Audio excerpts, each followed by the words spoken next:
सद्गुरु ओम गुरु श्री गुरु गजानन सद्गुरु सच्चिदानंद गुरु सच्चिदानंद सच्चिदानंद गुरु सच्चिदानंद सच्चिदानंद गुरु सच्चिदानंद सच्चिदानंद गुरु सच्चिदानंद सच्चिदानंद गुरु सच्चिदानंद ओम गुरु श्री गुरु गजानन सद्गुरु ओम गुरु श्री गुरु गजानन सद्गुरु सच्चिदानंद गुरु सच्चिदानंद सच्चिदानंद गुरु सच्चिदानंद सच्चिदानंद गुरु सच्चिदानंद सच्चिदानंद गुरु सच्चिदानंद ओम गुरु श्री गुरु गजानन सद्गुरु ओम गुरु श्री गुरु गजानन सद्गुरु सच्चिदानंद गुरु सच्चिदानंद सच्चिदानंद गुरु सच्चिदानंद सच्चिदानंद गुरु सच्चिदानंद सच्चिदानंद गुरु सच्चिदानंद सच्चिदानंद गुरु सच्चिदानंद ओम गुरु श्री गुरु गजानन सद्गुरु ओम गुरु श्री गुरु गजानन सद्गुरु सच्चिदानंद गुरु सच्चिदानंद सच्चिदानंद गुरु सच्चिदानंद सच्चिदानंद गुरु सच्चिदानंद। जय गजानन। श्री गजानन महाराज उपासना केंद्र ठाणे यांच्या यूट्यूब चॅनलद्वारा जोडल्या गेलेल्या सर्व भक्तांना विनम्र अभिवादन करते। जय गजानन। उपासना केंद्राच्या विविध वार्षिक उपक्रमांमध्ये गुरुपौर्णिमा हा महत्त्वाचा उत्सव असतो। आपल्या सद्गुरूंप्रती कृतज्ञता भाव व्यक्त करण्याचा हा दिवस। पण आपण सर्व जाणतोच की 2020 साली करोनाचं वैश्विक वादळ घोंगावत होतं। आपण सर्वजण अगदी हवालदिल झालो होतो। सर्वांचं मनोधैर्य खचलं होतं। आपापल्या घरात आपण बंदिस्त होतो। अशा वेळेला या मानसिक तणावापासून थोडी मुक्तता मिळण्याकरता उपासना केंद्राने एक उपक्रम केला। त्या उपक्रमामध्ये आपल्याला सद्गुरूंचं सान्निध्य तर लाभलंच, पण त्याबरोबरच आत्मिक समाधान, आनंद आणि शांती देखील मिळाली। हे सर्व आपल्या सद्गुरूंचंच नियोजन असावं अशी खात्री वाटते। तो उपक्रम असा होता, गुढीपाडवा ते गुरुपौर्णिमा ह्या 3-3.5 महिन्यांच्या काळामध्ये दासगणू विरचित श्री गजानन विजय ग्रंथाचे स्वहस्ताक्षरात लेखन करण्याकरता 800च्या वर सुबक बांधणीच्या हस्तलिखित वह्या संपूर्ण महाराष्ट्रामध्ये 18 ठिकाणी उपासना केंद्राने विनामूल्य वितरित केल्या। अनेक भक्तांचा उदंड प्रतिसाद ह्या उपक्रमाला मिळाला। सर्व वयोगटातील भक्तांनी याचे लेखन केले। अगदी 85-90 वर्षाच्या आजी आजोबांनी देखील ह्या उपक्रमामध्ये सहभाग घेतला आणि अगदी निग्रहाने तो पूर्णत्वासही नेला। त्यांचा उत्साह बघून आम्ही खरोखर सर्व थक्क झालो। गुरुपौर्णिमेच्या दिवशी उपासना केंद्राच्या यूट्यूब चॅनलद्वारा हा हस्तलिखिताचा समर्पण सोहळा लाईव्ह प्रसारित करण्यात आला। गुरुजींच्या मंत्रोच्चारामध्ये सर्व भक्तांनी आपापली हस्तलिखितं आपल्या आपल्या घरी सद्गुरूंना अर्पण केली। त्याचबरोबर काही भक्तांच्या बोलक्या प्रतिक्रिया देखील व्हिडिओद्वारे प्रसारित करण्यात आला। या उपक्रमामध्ये सर्वांचा आनंद अगदी ओसंडत होता असं त्यांच्या शब्दांवरून जाणवत होतं। समाधानाची बाब अशी होती की भाग घेतलेल्या सर्व भक्तांचे ग्रंथलेखन अगदी वेळेत पूर्ण झाले। त्याकरता केंद्रातील 30 सेवेकऱ्यांनी भक्तांचे 10-10चे गट करून त्यांच्या लेखनाचा सतत पाठपुरावा केला, त्यांना प्रेरणा दिली आणि त्यांना हा लेखनाचा आनंद मिळवून दिला. या स्वहस्ताक्षरात पोथी लेखन सेवेचा हा अनमोल ठेवा सर्व भक्तांचं मन तृप्त करून गेला. सर्व भक्तांनी उपासना केंद्राला भरभरून आशीर्वाद दिले. ज्ञानोबा माऊली म्हणतात तसं एकतरी ओवी आकळावी. दासगणू महाराजांनी लिहिलेल्या ओव्या लेखन करताना त्या ओव्यांचा अर्थ हळूहळू उलगडत होता आणि त्यातील गुरूंचा उपदेश आचरण करायचं ठरवलं तर ह्या उपक्रमाची फलश्रुती मिळेल असं वाटतं, नाही का? आपण आता ह्या वर्षीच्या उपक्रमाकडे वळूया. 2022 साल उजाडलं तरी लॉकडाऊनचे सावट अजूनही आहेच. जागतिक पारायणाचा सोहळा ऐनवेळी रद्द करण्यात आला. त्यानंतर येणारा प्रकट दिन, ह्या विशेष कार्यक्रमाकरता भक्तांना आपल्याला काय देता येईल असा विचार झाला आणि अनेक मान्यवरांना विनंती केल्याप्रमाणे त्यांनी प्रवचन सेवा अगदी निस्पृहपणे देण्यासाठी अनुमोदन दिलं आणि म्हणूनच आम्ही ही प्रवचन शृंखला एक आध्यात्मिक मेजवानी आपल्यापर्यंत घेऊन येऊ शकलो. ह्या सर्व प्रवचनकर्त्यांचे उपासना केंद्र नेहमीच ऋणी राहील. आधुनिक महिपती श्री दासगणू महाराज यांनी लिहिलेला हा दिव्य ग्रंथ, त्यातील प्रत्येक अध्याय, नवे प्रत्येक ओवी अतिशय अर्थपूर्ण आहे आणि दासगणू महाराजांच्या प्रासादिक वाणीमध्ये वेदांताचे गहन सिद्धांत अगदी सोपे करून सांगितले आहेत. त्याचं चिंतन करताना अतिशय आनंद आपल्याला मिळतो. समर्थांचा सहवास लाभतो. असा सद्गुरूंचा प्रत्यक्ष सहवास लाभलेले, नवविधा भक्तीमध्ये रंगून गेलेले एक अलौकिक व्यक्तिमत्व श्री पुरुषोत्तम सिद्ध महाराज टाकळीकर, म्हणजेच परमपूज्य आदरणीय श्री नांदेडकर गुरुजी यांनी शेगाव संस्थानमध्ये राहून 44 वर्ष संजीवन समाधीची पूजा अर्चा करण्याची सेवा केली. काया वाचा आणि मने, चित्ते वित्ते जीवे प्राणे, सद्भावे भगवत अर्चने, अशी अर्चन भक्तीची व्याख्या समर्थ दासबोधामध्ये करतात. ह्याचं मूर्तिमंत दर्शन आपल्याला आदरणीय गुरुजींच्या जीवनामध्ये बघायला मिळतं. अशा निरतिशय प्रेम आपल्या माऊलींवर करणाऱ्या ह्या गुरुजींच्या शिष्या, त्यांच्या अनेक वर्ष सहवासात आलेल्या आपल्या आजच्या भाग्यवान प्रवक्त्या मेघना विश्वजित अभ्यंकर, 2000 साली त्यांची गुरुजींची गाठ पडली आणि त्यानंतर प्रत्येक भेटीत त्या गुरुजींचे गुण अवलोकत गेल्या. गुरुजींची अनन्यसाधारण भक्ती, समर्पण भाव, निस्पृहता, प्रसिद्धी परान्मुखता या सर्व गोष्टींनी त्यांना आकर्षून घेतलं आणि अशा सत्पुरुषाच्या चरित्रावर एक पुस्तक लिहावं अशी त्यांच्या मनात इच्छा झाली आणि त्या म्हणतात की गुरुजींची पूजा म्हणजे नुसता उपचार कधीच नव्हता, तर प्रत्यक्ष सद्गुरू आपल्या समोर बसलेले आहेत असा भाव पूजा करताना त्यांचा असायचा.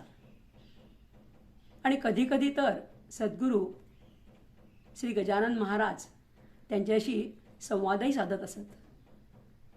ह्या सर्व गोष्टी त्यांनी त्यांच्या पुस्तकामध्ये उद्धृत केले आहेत. असे सत्पुरुषांचं आचरण, त्यांचं जीवन असतं तरी कसं, ते दिसतात कसे, ही उत्सुकता सामान्य भक्तांना नेहमीच असते. म्हणूनच त्यांचं हे पुस्तक आपण सगळ्यांनी जरूर वाचूया. त्याचं नाव आहे गजाननमय प्रेममूर्ती श्री नांदेडकर गुरुजी. या पुस्तकाचे मुखपृष्ठच किती बोलके आहे पहा. आदरणीय नांदेडकर गुरुजींच्या कृतज्ञतापूर्वक शरणागतीची भावना त्यांच्या देहबोलीवरून प्रतीत होते. या आदरणीय नांदेडकर गुरुजींच्या मेघनाताई ह्या शिष्या, त्यासुद्धा नम्रपणे सांगतात की ह्या पुस्तकाचं लेखन माऊलींनी माझ्याकडून करून घेतलं. मी त्यांची लेखणीच झाले. ह्यावरून लक्षात येतं की त्या श्री गजानन महाराजांच्या निस्सीम भक्त आहेत. 1993 साली त्यांच्या पूज्य आईमुळे त्यांची महाराजांशी ओळख झाली.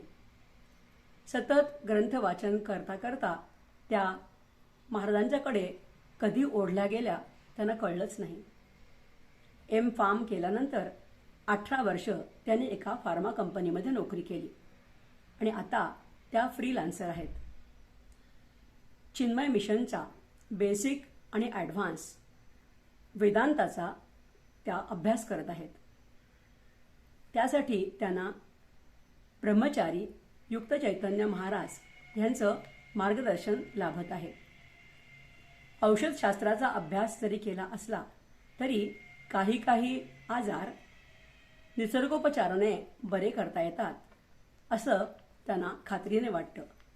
म्हणून त्याचा प्रसार आणि प्रचार सध्या करतात. मेघनाताईंना कविता करायचे अंगसुद्धा अतिशय उत्कृष्ट आहे. त्या सुंदर काव्य करतात आणि त्याला चाल लावून ते गातात सुद्धा.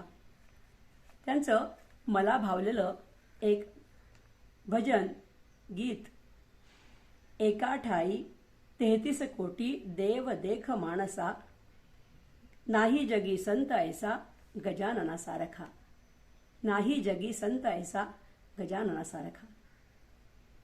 मेघनाताईंच्या भक्ती मार्गाच्या प्रवासामध्ये त्यांचे पती श्री विश्वजित आणि त्यांचा मुलगा अथर्व ह्याची भरघोस साथ त्यांना मिळते असं त्या नेहमी आवर्जून सांगतात.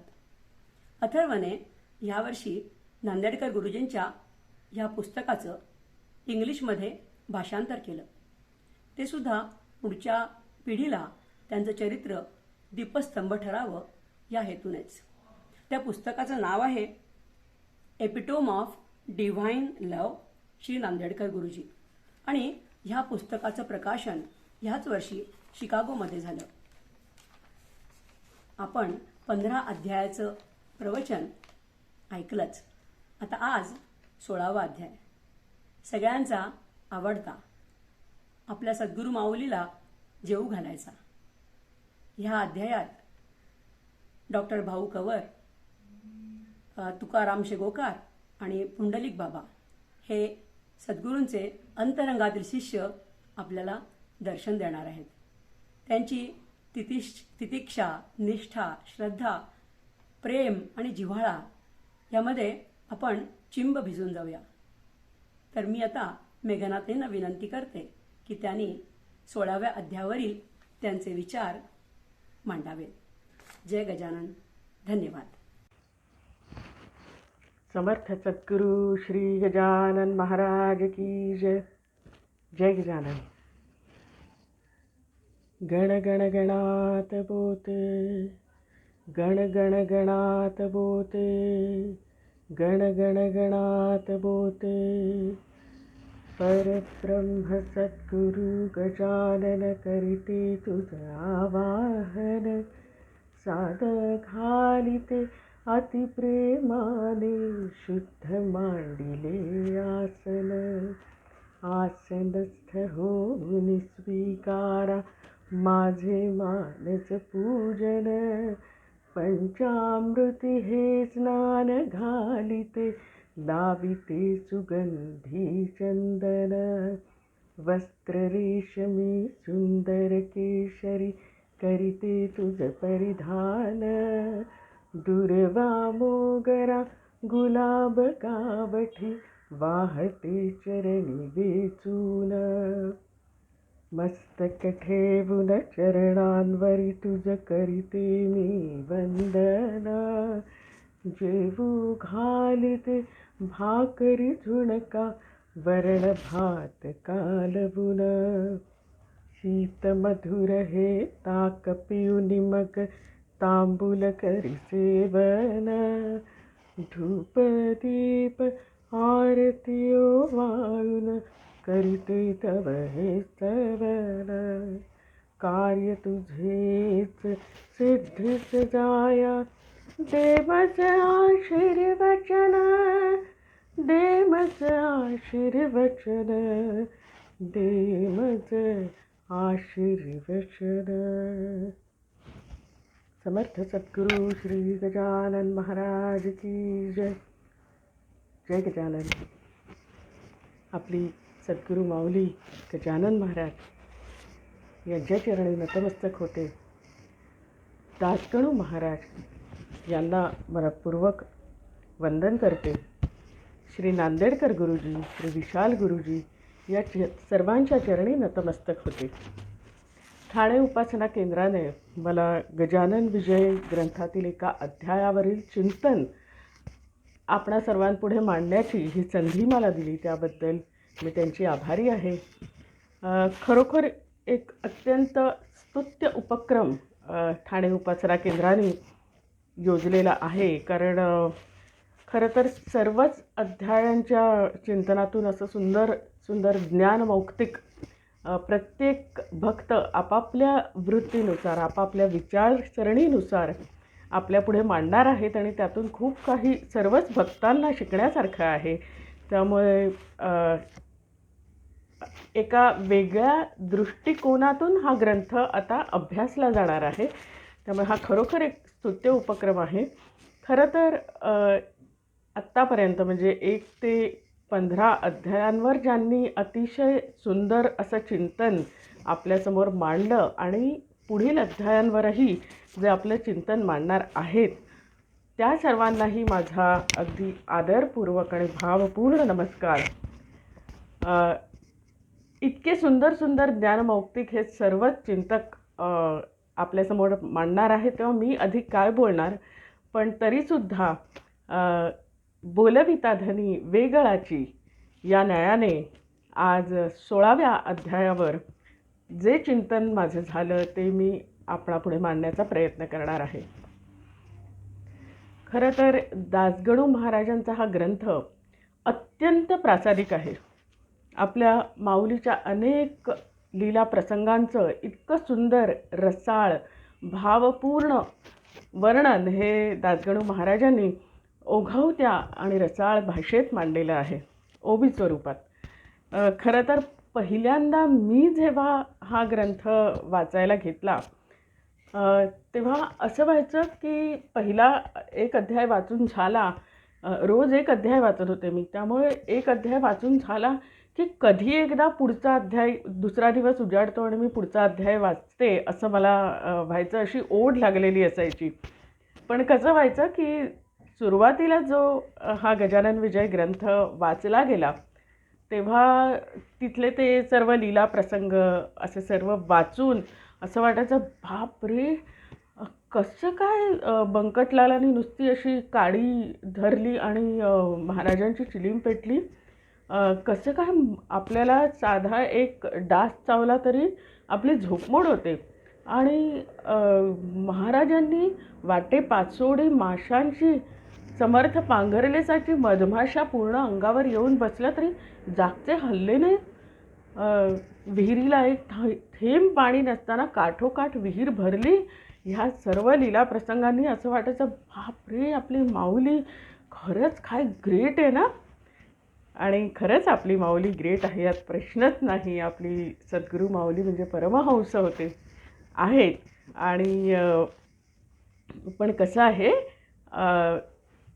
हे जे अध्यायातलं सार किंवा त्यातले जे ज्ञानमौक्तिक आहेत ते शोधण्याची किंवा त्याचं चिंतन करायची बुद्धी कदाचित परमपूज्य आदरणीय श्री नांदेडकर गुरुजी आणि आपल्या माऊलीच्या आशीर्वादाने अशी बुद्धी झाली. नांदेडकर गुरुजींची या ग्रंथावर अतिशय श्रद्धा होती. मी गजाननमय प्रेममूर्ती श्री नांदेडकर गुरुजी या पुस्तकामध्ये एक अनुभव नमूद केलेला आहे की काही माणसं काही भक्त एकदा नांदेडकर गुरुजींना भेटायला गेले आणि तिथे असंच बोलता बोलता ते म्हणाले की दासगणू महाराजांनी हा गजानन विजय ग्रंथ किती मोठा केला आहे हो, संस्थांनी ना थोडा तो लहान केला पाहिजे. एरवी शांत सहसा न चिडणारे गुरुजी तेव्हा मात्र खूप चिडले आणि त्यांना म्हणाले, तुमचे हातपाय तोडले तर चालतील का? गजानन विजय ग्रंथाचं एक एक अक्षर हे महाराजांच्या शरीराचा भाग आहे, त्याला तुम्ही वेगळं करणार? तुम्हाला जमत नसेल तर वाचू नका, प्रार्थना स्तोत्र वाचा, पण गजानन विजय ग्रंथ कमी करण्याचा विचारही मनात आणू नका. इतकी त्यांची या ग्रंथावर श्रद्धा होती. बोलायला गेलो तर या ग्रंथाची महती सांगण्यातच तासनतास ग्रंथाची महती सांगण्यावरच तासनतास बोलता येईल, पण आपल्याला 16व्या अध्यायाचं चिंतन करायचं आहे. खरं तर सर्वच अध्याय दासगणू महाराजांनी खूप सुंदर रचलेले आहेत, पण मला पहिल्यापासून विशेष आवडायचा तो हा 16वा अध्याय. कसं आहे, 14व्या अध्यायापर्यंत माऊलीची काहीतरी एक लीला, एखादा लीला प्रसंग प्रत्येक अध्यायात असा वर्णिलेला आहे, ज्याला आपण चमत्कार असं एक नाव देतो. पण या 16व्या अध्यायातले प्रसंग थोडे वेगळे आहेत. यात भक्तांच्या भक्तीची पराकाष्ठा आणि माऊलीच्या वात्सल्य प्रेमाची किंवा भक्तांवरच्या प्रेमाची पराकाष्ठा याचं वर्णन 3 प्रसंगांमधून दिलेलं आहे. कसं आहे, आपली माऊली तर परमहंस आहे. आपण त्यांच्यावर भरभरून प्रेम करू शकतो, पण त्यांचं अनुकरण नाही करू शकत. गुरु कहे सो कर, गुरु करे सो न कर. आपण नाल्याचं पाणी नाही पिऊ शकत, मधमाशांची घोंगडी आपण नाही पांघरू शकत किंवा द्वाड घोड्याच्या पायात जाऊन आपण निजू नाही शकत. मग आपल्याला काय करायचं आहे, तर आपल्याला माऊलीवर नितांत प्रेम करायचं आहे आणि तसं प्रेम करायला शिकायचं आहे ते या भक्तांकडून. काय आहे, हे सर्वच भक्त आपल्यासारखे सामान्य प्रापंचिक होते आणि त्यातून ते माऊलीकडे ओढले गेले आणि त्यांनी त्यांच्या जन्माचं सार्थक करून घेतलं. माऊलीच्या चरणी ते अनन्य झाले. माऊलींनी त्यांना माझं म्हटलं आणि त्यांच्या जन्माचं सार्थक झालं. असं म्हणतात, जो तापत्रये पोळला तो संत संगे निवाला. असाच एक प्रसंग या अध्यायात पहिला जो वर्णलेला आहे तो प्रसंग आहे पुंडलिक बाबांचा. पुंडलिक भोकरे. खरं तर मला असं वाटतं की पुंडलिक या नावातच काहीतरी जादू आहे. बघा ना, एका पुंडलिकासाठी 28 युग ते परब्रह्म त्या विटेवर उभं आहे आणि ह्या पुंडलिकासाठी आपल्या माऊलीने मुंडगावी पादुका पाठवल्या. 13व्या अध्यायात एक प्रसंग आहे की झामसिंगाने माऊलीला मुंडगावला नेलं होतं आणि पौर्णिमेला भंडारा घातलेला होता. तर त्यावेळेला पुंडलिक भोकरे आणि उकिरडा भोकरे म्हणजे त्यांचे वडील तेही तिथे होते आणि तेव्हापासून त्यांची माऊलीवर श्रद्धा बसली आणि दर वद्य पक्षात एकादशीला ते वारी करायला लागले. मुंडगाव ते शेगाव. आता मुंडगाव ते शेगाव हे अंतर माझ्या मते एक 50 किलोमीटर जवळजवळ असावं.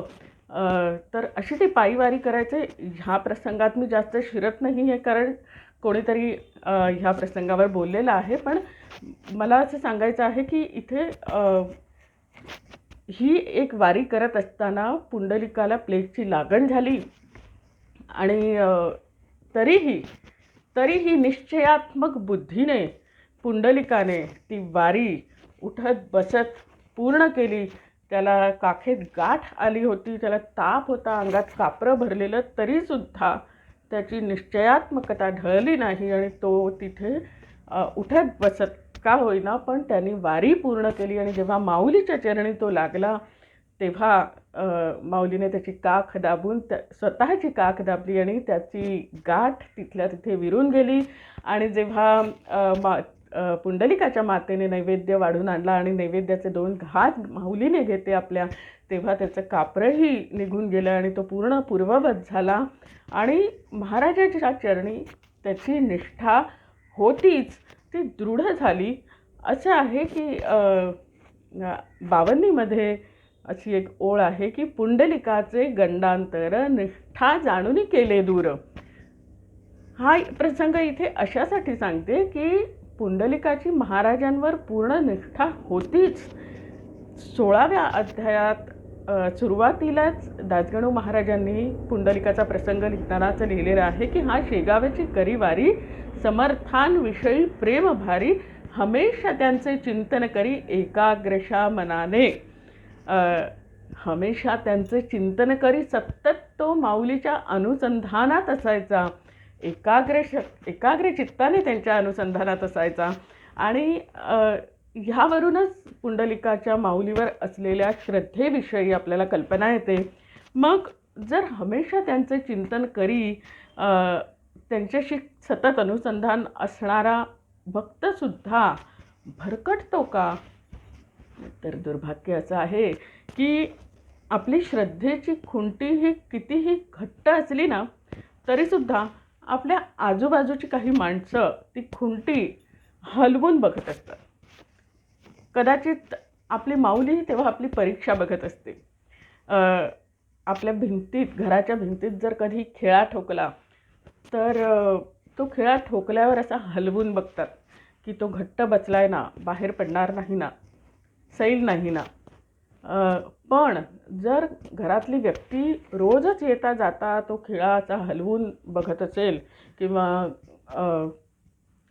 सतत जर तो खिळा हलवला गेला तर तो सैल होतोच थोडासा. आणि अशीच गोष्ट घडली आपल्या पुंडलिक बाबांच्या बाबतीत.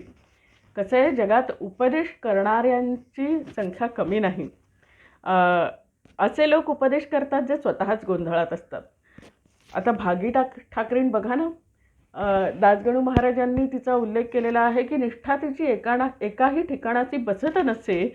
आणि असं असताना भागी ठाकरेंसारखं त्याला हेच सांगायची की अरे, मंत्र दिल्याशिवाय गुरु होतो का? तुझा ताप बरा झाला म्हणून तू त्याला मानतोस.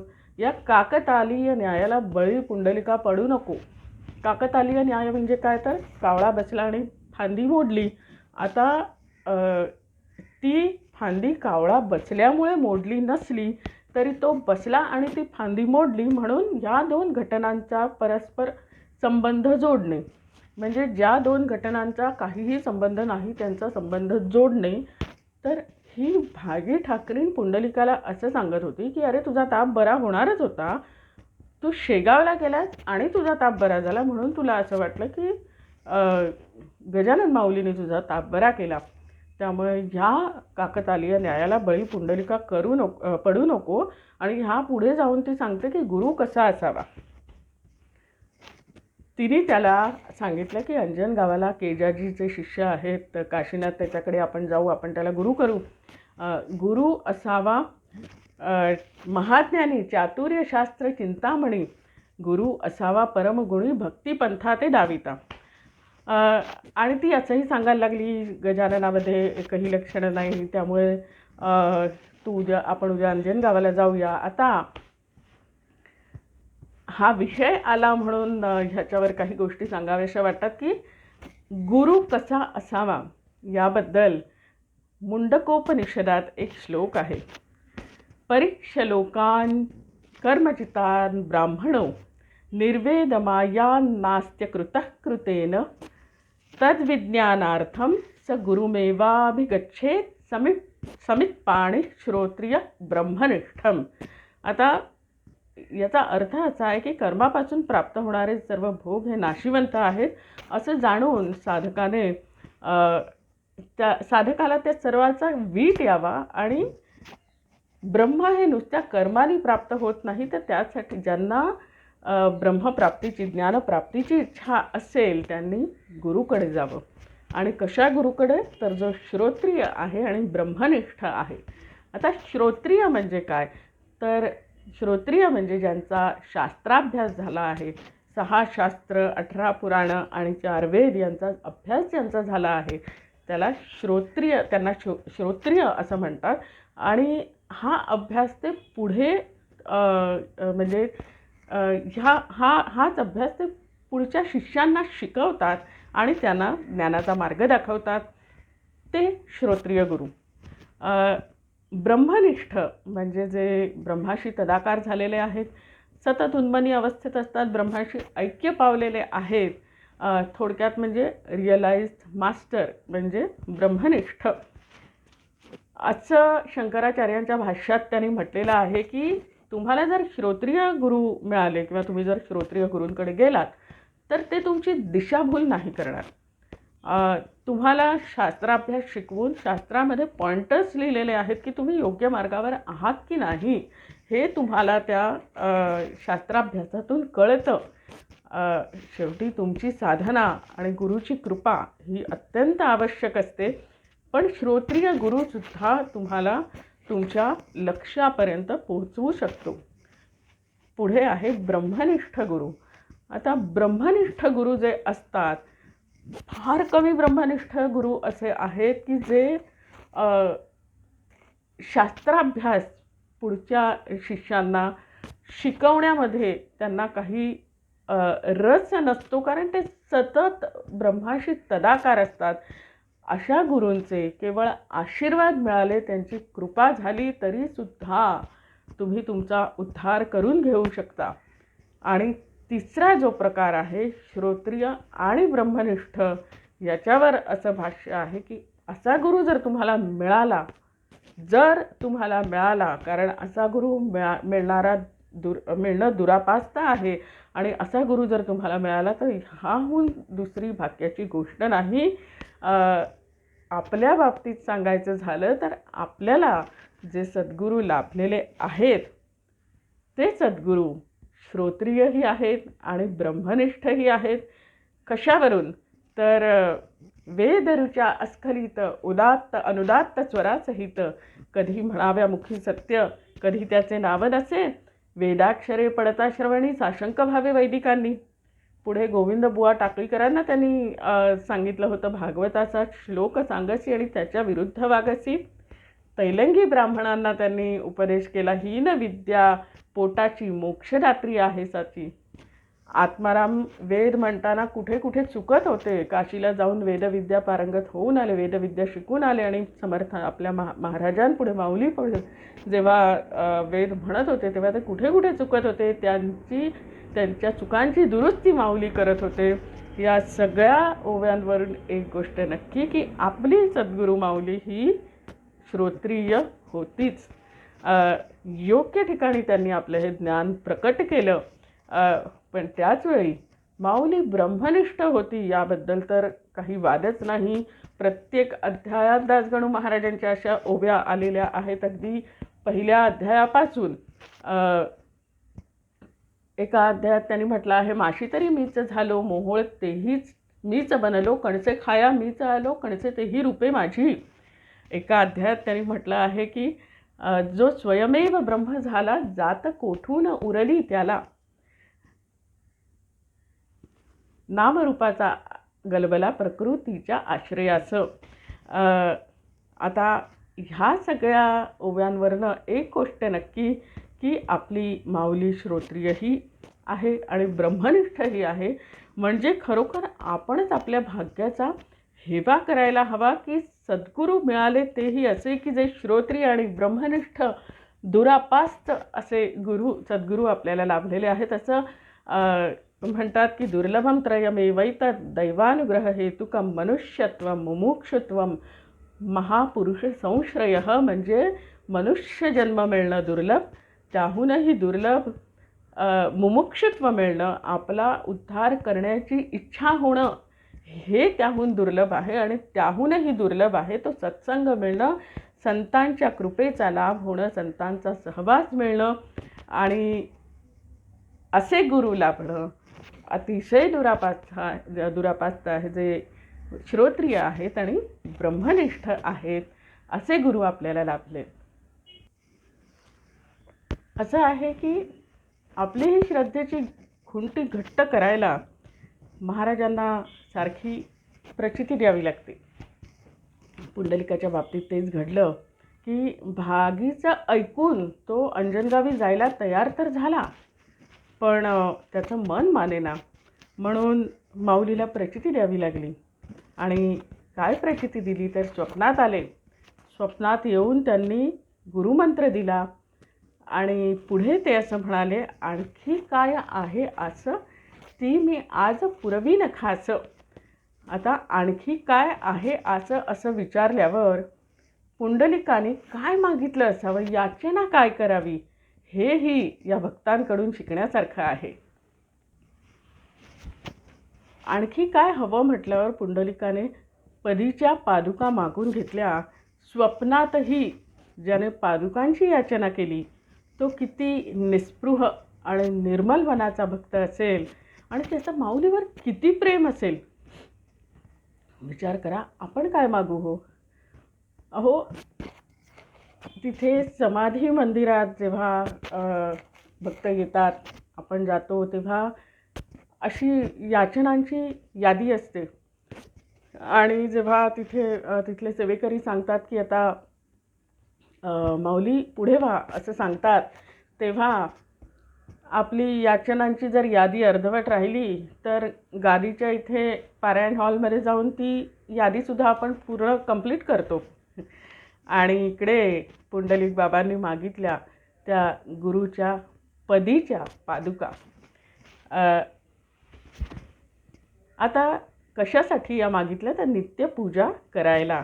गुरुगीतेमध्ये एक श्लोक आहे, ध्यानमूलम गुरोर्मूर्ती, पूजामूलम गुरोर्पदम, मंत्रमूलम गुरोर्वाक्यम, मोक्षमूलम गुरोः कृपा. गुरुचे चरण हे पूजनीय असतात. गुरुची मूर्ती ही गुरुच्या मूर्तीचं ध्यान करावं, गुरुच्या चरणांची पूजा करावी. गुरुचं वाक्य हे मंत्ररूप असतं आणि गुरुची कृपा ही मोक्षदात्री असते. अहो, गुरुचे चरण पूजनीय असतात कारण गुरुची एक नजरसुद्धा भक्तामध्ये सात्विक भाव जागृत करते. तर गुरुचा स्पर्श कसा असेल. अहो, खंडू पाटील व्रजभूषण यांना काय झालं असेल जेव्हा माऊलींनी त्यांना आलिंगन दिलं, हृदयाशी कवटाळलं, देहभान विसरून गेले असतील ते. गुरुस्पर्शाने आपल्यातली सर्व नकारात्मक ऊर्जा निघून जाते आणि प्रवाहित होते. ती सकारात्मक ऊर्जा, आपला सर्व अहंकार गुरुच्या चरणांशी गळून जातो आणि आपले भाव शुद्ध होतात. दासगणू महाराजांनी म्हटलेलंच आहे, भवसिंधू हा तरण्या नौका तव चरण. अहो, गुरुचरणांबद्दल कितीतरी संतांनी, कितीतरी अभंगातून, कितीतरी ओव्यांमधनं गुरुचरणांची महती सांगितलेली आहे. गुरुगीता म्हणते की एवं गुरुपदम श्रेष्ठम देवानामपि दुर्लभम, गरुड उरुग गंधर्व सिद्धादिसुर पूजितम. एकनाथ महाराज म्हणतात, वेदा माझी ओंकार सार, शास्त्र सार वेदांत, मंत्रा माझी गायत्री सार, तीर्थसार गुरुचरण. गुरुचरण यांना त्यांनी तीर्थाची उपमा दिलेली आहे. अजून एक अभंग आहे, जन्मोजन्मीचे संचित गुरुपायी जडले चित्त. जेव्हा अनेक जन्मांचं संचित बरोबर असतं तेव्हा गुरुच्या चरणी आपलं चित्त जडतं. ते तो सोडिल्या न सुटे, प्रेम तंतू तो न तुटे, दुःखे आदळिली वरपडा, पायान सोडा हा धडा. एका जनार्दनी निर्धार, तेथे प्रकटे विश्वंभर. गुरुच्या चरणांशी आपण जर एकनिष्ठ राहिलो तर आपला उद्धार नक्कीच होणार, यात काही संशय नाही. गुरुचरणांची पूजा कशी करावी हे जर याचं इतकं सुंदर वर्णन हे ज्ञानेश्वरीत आलेलं आहे. आणि तितकं सुंदर वर्णन मी खरोखर जेवढा थोडाफार अभ्यास केला ग्रंथांचा त्याच्यात इतकं सुंदर वर्णन मला आढळलं नाही. थोडंसं वाढेल पण मला हे सांगितल्याशिवाय पुढे जावत नाही. आता हृदय हे आपुले चौफाळून या भले वरी बैसऊ पाऊले श्री गुरूंची. ज्ञानेश्वर माऊली आपल्या निवृत्तीनाथांच्या चरणांची पूजा ही कशी करायची हे तिथे त्यांनी सांगितलेलं आहे. ओव्या जरी 7-8 असतील तरी मी ओव्यांचा आपल्याला अर्थ सांगते, कारण वेळ जास्ती लागेल म्हणून. आपल्या शुद्ध अंतःकरणरूपी चौरंगावर श्री गुरूंच्या पावलांची स्थापना करावी. आपल्या शेजारतीमध्ये, महाराजांच्या माऊलीच्या शेजारतीमध्ये एक ओळ आहे, वैराग्याचा कुंचा घेऊन चौक झाडीला. हा चौक म्हणजे आपलं हृदय आणि मनाची सुमने करून केले शेजेला. म्हणजे शेजारतीमध्ये सुद्धा सांगितलेलं आहे की आपल्या हृदयातने महाराजांसाठी शेत तयार करू, तिथे त्यांना झोपूया. तसंच माऊलीने लिहिलेलं आहे की पादुकांची स्थापना कुठे करायची चरणांची, गुरुचरणांची, तर आपल्या शुद्ध हृदयामध्ये गुरुचरणांची स्थापना करा. श्री गुरु आणि आपण एक आहोत अशा ऐक्यतेच्या ओंजळीत सर्व इंद्रियरूपी कमळकळ्या भरून त्याचं अर्घ्य गुरुचरणांवर देऊया. इंद्रियरूपी कमळकळ्या भरून असं अशासाठी इकडे माऊलीने म्हटलेलं आहे की इंद्रिय सतत विषयभोगांकडे धावत असतात, पण इथे ज्ञानोबा माऊली म्हणते की ही सगळी इंद्रिय ही गुरुच्या चरणी त्याची ऐक्यता होऊ दे, त्यांची एकाग्र चित्त आपलं होऊ दे. सगळी इंद्रिय त्यांच्या विषयांपासून आत खेचून गुरुचरणांवर जडू देत. आणि असं हे ऐक्यरूपी अर्घ्य आपण त्यांना ऐक्यरूपी ओंजळीतून त्यांना अर्घ्य देऊ, त्यांच्या चरणांवर अर्घ्य वाहू. अनन्य भावोदकानी त्यांना स्नान घालू. श्री गुरूंशी असलेल्या एकनिष्ठतेचा गंध अनामिकेने त्यांच्या चरणांना लावू. श्री गुरूंवरच्या आपल्या शुद्ध प्रेमरूपी सोन्याच्या घागऱ्या करून सद्गुरूच्या पायात घालू. आता इथे ज्ञानोबा माऊलीने सुद्धा गुरुला माऊलीची उपमा दिलेली आहे. आई आहे ती, आणि आई आहे म्हणून तिच्या पायात आपण त्या घागऱ्या घालू असं ज्ञानोबा माऊली म्हणते. अनन्य प्रेमाची जोडवी सद्गुरूंच्या पायांच्या बोटात घालू आणि आनंदरूपी सुवासाने पूर्ण भरलेली अष्टसात्विक भावरूपी आनंद सुगंधाने भरलेली उमललेली कमळकळी ते सद्गुरूंच्या चरणांवर वाहू. अहंकाराचा धूप श्री गुरु चरणांजवळ जाळू आणि निरभिमान वृत्तीरूपी तेजाने श्री गुरूंना ओवाळू. आणि पुढे ज्ञानोबा माऊली म्हणते त्यांच्या चरणांना तदाकारतेने नेहमी आलिंगन देऊ, अशी गुरुचरणांची पूजा बांधावी असं ज्ञानोबा माऊली म्हणत आहे. आणि अशा चरणांचा स्पर्श ज्या पादुकांना झाला त्या पादुकांचीही महती तेवढीच आहे. शंकराचार्यांनी तर गुरुपादुका स्तोत्र रचलेलं आहे.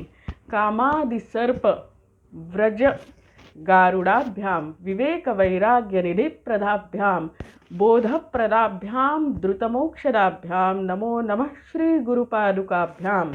म्हणजे कामादी षड्रिपुरूपी सर्पांसाठी गुरुपादुका या गरुडा समान आहेत.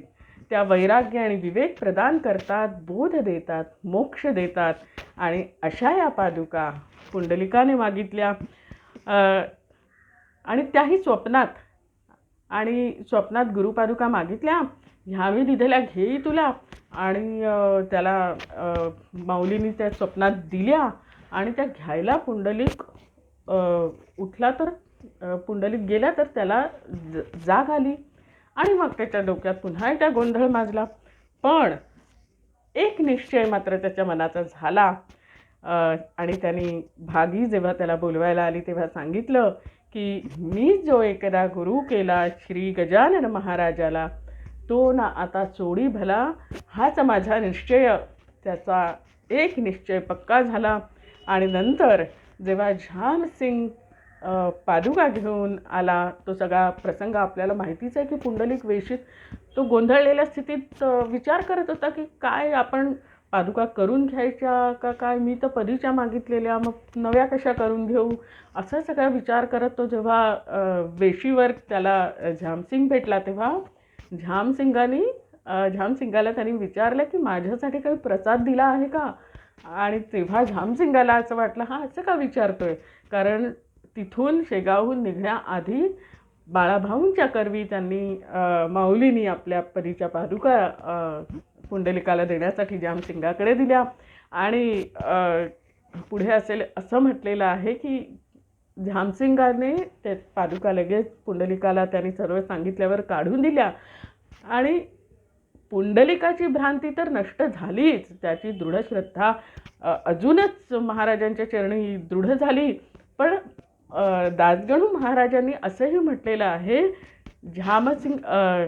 झामसिंगाची भ्रांती नष्ट झाली हो. इथे ते म्हणतायत की हा सर्व प्रसंग ऐकून झामसिंगाचा सुद्धा विश्वास माऊली चरणी अजूनच दृढ झाला.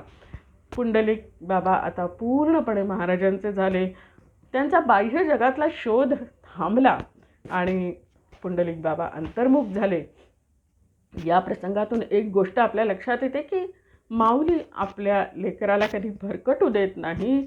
पहा श्रोते खरे संत, सांभाळीती आपुले भक्त, आड मार्गाने किंचित जाऊ न देती तयाला. कसं असतं, गाय आणि वासरू असतात ना, त्यांना असं दोरीनी एका खुंटीला बांधलेलं असतं आणि त्या गाईला वासराला फिरायचं असतं. ते ठराविक परिघामध्ये फिरत असतात, पण जर अजून पुढे जायला बघितलं तर त्या खुंटीला बांधलेलं असल्यामुळे ती दोरी त्यांना परत खेचून जागेवर आणते. आपली माऊली ही एक आपल्या आयुष्यातला पिलर जो म्हणतात किंवा असा खांब आहे आणि त्या खांबाला आपल्याला त्यांनी प्रेमरूपी दोरीनी बांधून ठेवलेलं आहे. त्यामुळे माऊलीनी आपल्याला मोकळं सोडलेलं आहे. आपण त्या ठराविक परिघात भटकू शकतो आणि भटकतच असतो. आपण भरकटतो, कुठे कुठे भटकत असतो. पण कसं आहे, जोपर्यंत आपण त्या प्रेमरूपी दोरीने त्या खांबाला बांधले गेलेलो आहोत तोपर्यंत आपण त्या परिघाच्या पुढे माऊली आपल्याला भरकटू देत नाही. जायला लागलो तर खेचून परत आणतात, प्रेमरूपी दोरीने खेचून परत आणतात. आपण एकदा आपले सद्गुरू आहेत यावर आपली श्रद्धा जर बसली तर त्या सद्गुरूंना आपल्या हिताचं काय आहे हे माहिती आहे आणि योग्य वेळी ते आपल्याला योग्य मार्गदर्शक पाठवतात. योग्य साधना जी त्यांना आपल्याकडून करून घ्यायची आहे ती करून घेतात. आणि आपल्याकडे आपण काहीही करते पण घेऊ नये, जे करते ती आपली माऊलीच करत आहे अशी दृढ श्रद्धा त्यांच्यावर ठेवावी. अहो साधना मार्ग भरपूर आहेत. जिथे जाऊ तिथे भक्त सांगतात की माझेच गुरु कसे श्रेष्ठ आहेत, माझीच साधना कशी श्रेष्ठ आहे. कसं आहे की वृत्तीनुसार परमार्थात मार्ग मिळतो आणि आपल्या साधनेविषयी आपल्या गुरुविषयी अभिमान जरूर असावा, आदर जरूर असावा, पण तो लोकांचं किंवा इतर भक्तांचं चित्त विचलित करण्यासाठी नव्हे तर आपल्याच पारमार्थिक उन्नतीसाठी हा दृढ विश्वास, हा आदर नक्कीच असावा आपल्या साधनेवर, आपल्या गुरुमाऊलीवर. पण मग दुसरीकडे जायचंच नाही का? म्हणजे काही भक्त असे असतात की जे महाराजांचं करतात म्हणून समर्थांच्या मठात जात नाही, साईबाबांच्या देवळात जात नाही, असं नाही हो. गुरु हे तत्व आहे आणि सगळीकडे व्यापून राहिलेलं आहे हे गुरुतत्व. जिथे जाल तिथे आपल्या माऊलीला बघा, जिथे जाल तिथे जे तुमच्या माऊलीवरच्या श्रद्धेत अजूनही श्रद्धेला अजून खत पाणी घालेल अशा गोष्टी तिथून शिका, तिथून आणा आणि त्या आपल्या माऊलीवरच्या श्रद्धेत खत पाणी घालण्यासाठी म्हणून त्याचा अभ्यास करा. असं आहे की रामदास स्वामी जेव्हा पहिल्यांदा पंढरपूरला गेले तेव्हा तिथे त्या विठू माऊलीकडे बघून ते म्हणाले, येथे का रे उभा श्रीरामा, मनमोहन मेघश्यामा, चापबाण काय केले, कर कटावरी ठेविले, काबा धरिला अबोला, दिसे वेश पालटला, काय जाली अयोध्यापुरी, येथे बसविली पंढरी, शरयू गंगा काय केली, कैची भीमा मिळविली, किलकिलाट वानरांचे थवेल दिसती तयांचे, दिसे हनुमंत एकला, हा का सैन्यातून फुटला, काय झाली सीता सती, येथे बहुत जन दिसती, रामदासी सद्भाव जाणा, राम झाला पंढरी राणा.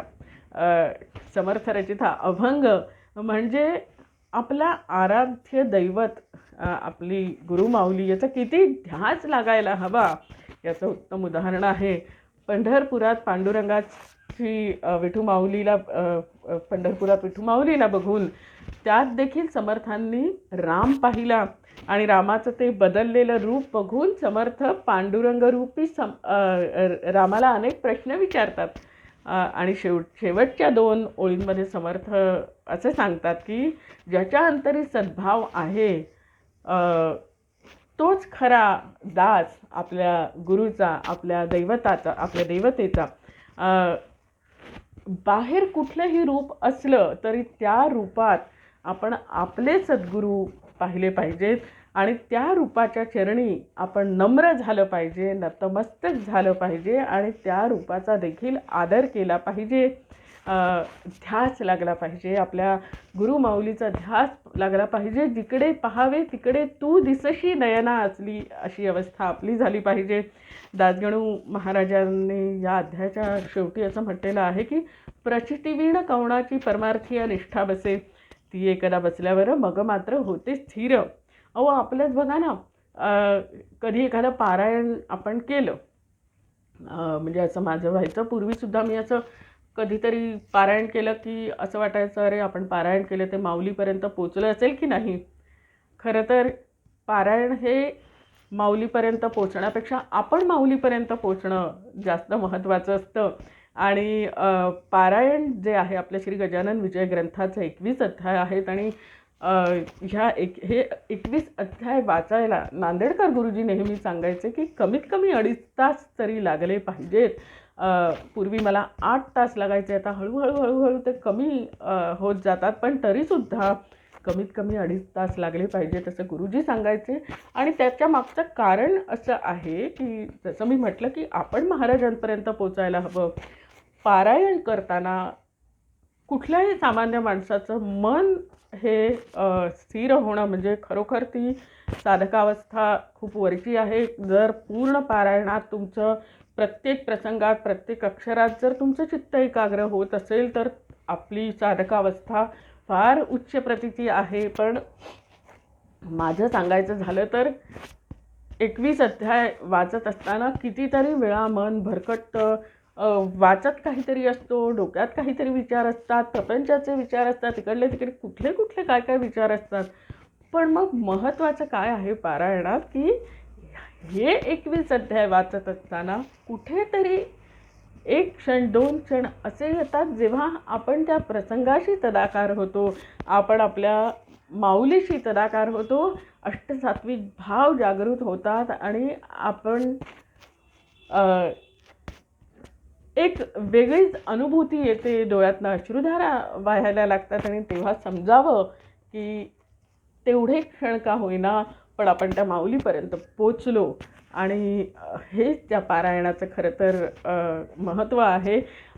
नुसती पानं उलटून वाचायचं आणि कसे तरी अध्याय संपवायचे ह्यापेक्षा प्रत्येक प्रसंग आपल्या डोळ्यापुढे उभा राहायला पाहिजे असं नांदेडकर गुरुजी सांगायचे.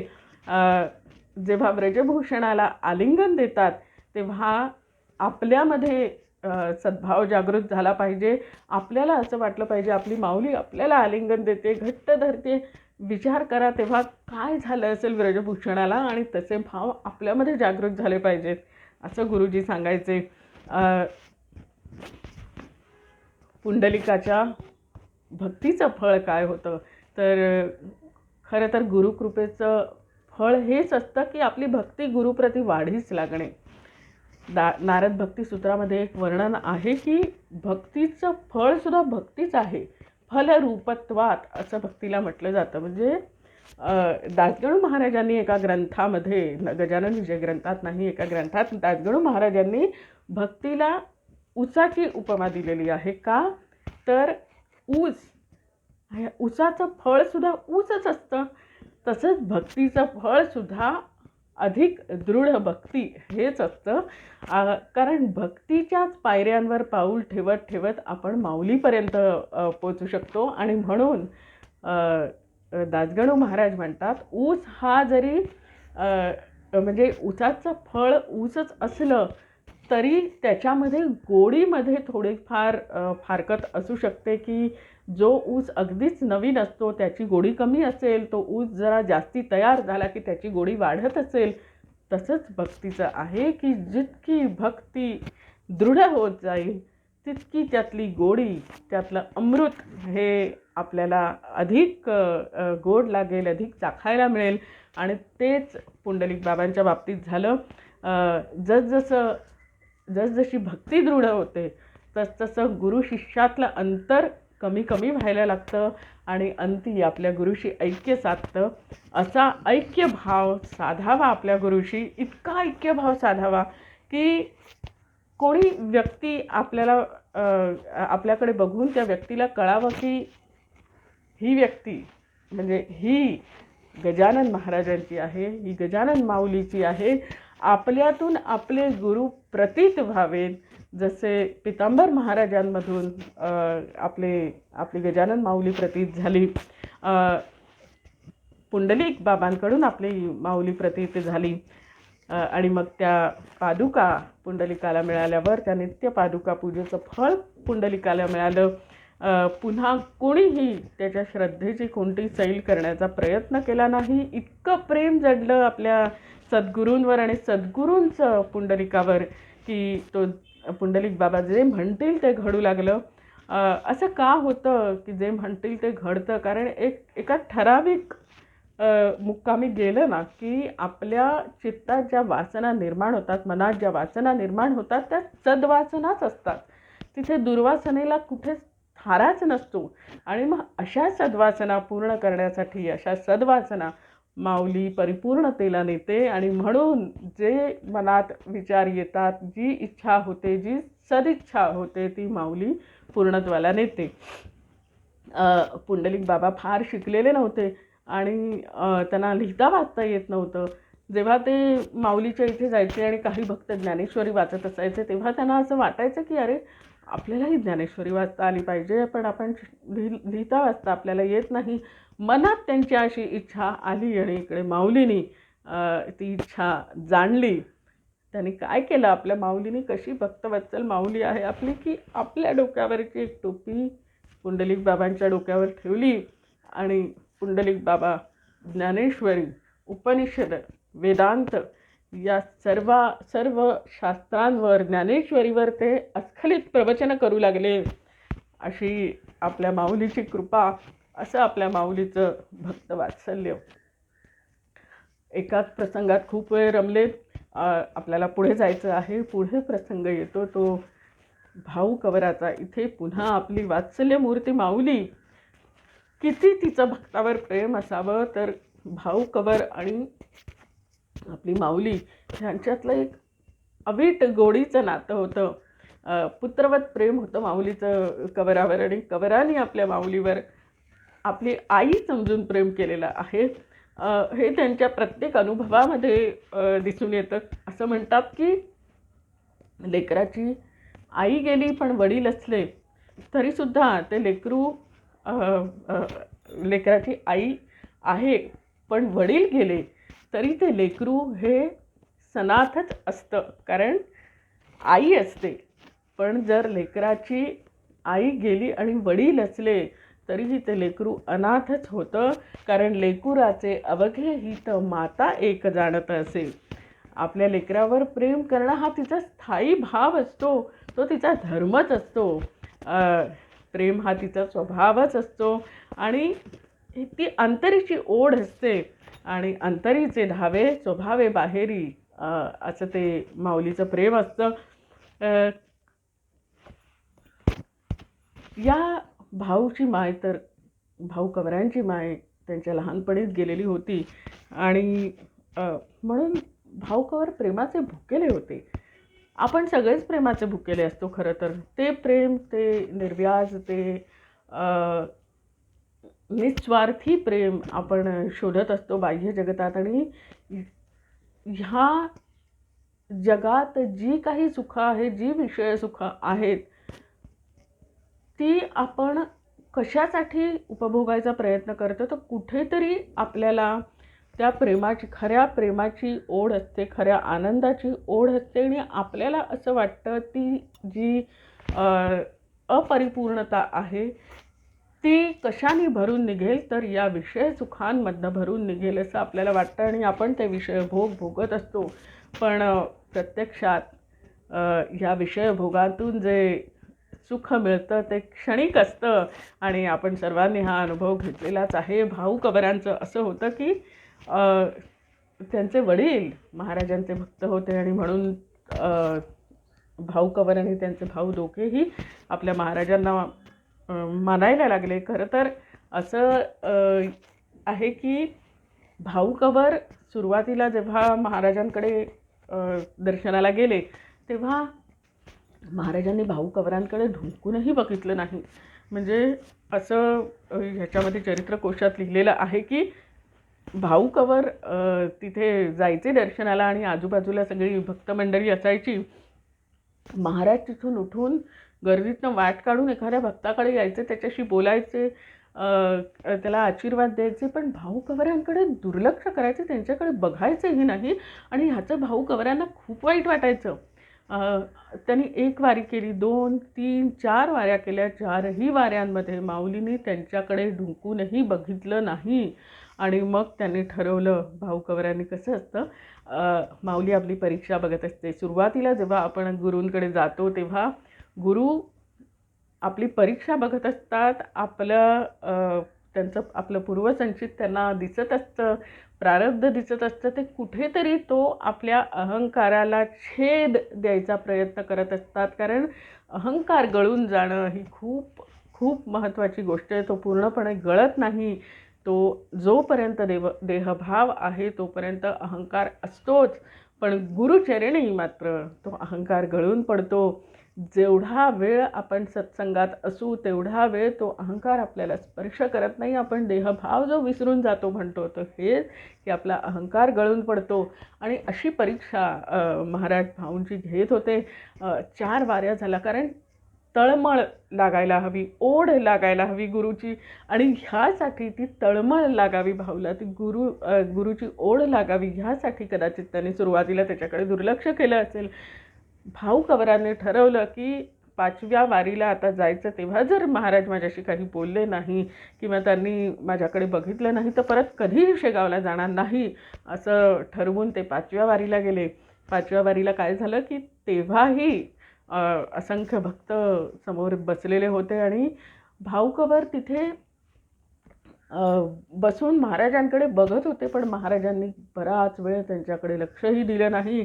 भाऊंच्या मनात विचारांची घालमेल सुरू झाली. कशाला आलो मी या 5व्या वारीला सुद्धा, महाराज तर माझ्याकडे बघत सुद्धा नाहीत. आणि हे असं विचारांचं थैमान त्याच्या डोक्यात चालू असताना आपली माऊली भक्तांमधून वाट काढत आली आणि भाऊला म्हणाली, भाऊकडे दृष्टिक्षेप टाकला आणि भाऊला म्हणाली, अरे खिशातली चिकन सुपारी दे, मला एकट्याच खातोस काय? बस ह्या एका गोष्टीने माऊलीचा एक दृष्टिक्षेप भाऊ कवरांवर पडला आणि त्यांचा शक्तिसंचार झाला. भाऊ कवर आपल्या माऊलीचे झाले. भाऊ कवराला काय हवं होतं, तर प्रेम हवं होतं आणि ते प्रेम आपल्या माऊलीच्या नजरेत त्यांनी पाहिलं आणि तेव्हा ते महाराजांचे झाले. अ, पुढे ते हैदराबादला डॉक्टरी शिकायला गेले. प्रसंग आपल्याला माहितीच आहे की डॉक्टरी शिकायला गेले. सुट्टीत जेव्हा घरी आले एकदा, तेव्हा त्यांच्या मनात इच्छा झाली की आपल्या माऊलीच्या आवडीचे सगळे पदार्थ करून घेऊन जाऊया, त्यांना जेवू घालूया. आणि म्हणून त्यांनी आधी ते विचार करायला लागले, हे कुणाला सांगणार. हट्ट एक करण्याला माता हीच स्थान असे. पण त्यांच्या वहिनीने सांगितलं की मोठा भाऊ हा वडिलांसारखा असतो आणि त्याची कांता ही आईसारखी असते, त्यामुळे तुम्ही निसंकोचपणे सांगा काय करायचं आहे. आणि तिने सर्व पदार्थ भाऊ कवरांना करून दिले. काय पदार्थ तर भाकरी 3, कांदे 3, हरभऱ्याचे चून जाणं, लोणी ठेविले माखून प्रत्येक त्या भाकरीला. आणि असं सगळा माऊलीच्या आवडीचा नैवेद्य तयार करून भाऊ स्टेशनवर आले. तर गाडी निघून गेलेली होती आणि भाऊना इतका वाईट वाटलं, इतका त्यांचा हिरमोड झाला की का माऊली, मी तुझ्यासाठी घेऊन येत होतो ना, का माझी गाडी चुकली. आता जर मी 3 तासांनी गाडी येणार, मी शेगावला पोहोचणार कधी, तोपर्यंत तुमचं जेवण झालं असेल, मग तुम्ही माझा प्रसाद कसा ग्रहण करणार. आणि तुम्ही जर माझा प्रसाद नैवेद्य ग्रहण केला नाही तर मी भोजन करणार नाही. असं जेव्हा त्यांनी निश्चय केला आणि खूप तळमळ मनाला लागून राहिलेली शेवटी गाडी आली. ते शेगावला पोचले. माऊलीपर्यंत जेव्हा गेले, बाळाभाऊ तिथे होते आणि माऊली इकडे उपाशी राहिलेली. माऊलीकडे असंख्य नैवेद्याची ताटं आली, पंचपक्वान्नांची ताटं आली, पण या माऊलीनी त्या प्रसादांकडे बघितलंही, त्या नैवेद्याकडे लक्ष दिलं नाही. ते कुठल्याही पदार्थाला ते शिवले नाहीत. त्यांनी बाळाभाऊंना सांगितलं की माझं भोजन आज 4थ्या प्रहरी होणार आहे. आणि 4थ्या प्रहरी जेव्हा भाऊ कवर आले, आणि विचार करा काय झालं असेल भाऊ कवरांना जेव्हा त्यांना कळलं की माऊली खरंच आपल्यासाठी उपाशी राहिली. आणि माऊलीनी काय म्हटलं, तुझ्या भाकेत गुंतलो. अशी करुणा भागावी माऊलीची की आपली माऊली आपल्या भाकेत गुंतेल, इतकी आर्तता असावी आपल्या हाक मारण्यामध्ये. ती माऊली त्या लेकराची वाट बघत होती. आणि असं आहे की आपलं लेकरू आपल्यासाठी काहीतरी आवडीचं आणताय असं म्हटल्यावर केवळ आईच आपल्या लेकरू उपाशी आहे म्हटल्यावर आपली आई आपल्यासाठी उपाशी थांबू शकते. बाकी सगळे जेवून घेतील पण आई नाही. आईच्या घशाखाली घास उतरणार नाही. आपल्या माऊलीचं पुत्रवत प्रेम होतं कौरावर, एवढा वात्सल्य भाव होता की ते उपाशी राहिले. आणि नंतर आणलेला झुणका भाकरीचा नैवेद्य त्याने घेतला. इथे बाळाभाऊची सुद्धा श्रद्धेची खुंटी घट्ट झाली. त्याला त्याची आई मिळाली, गुरु माऊली मिळाली.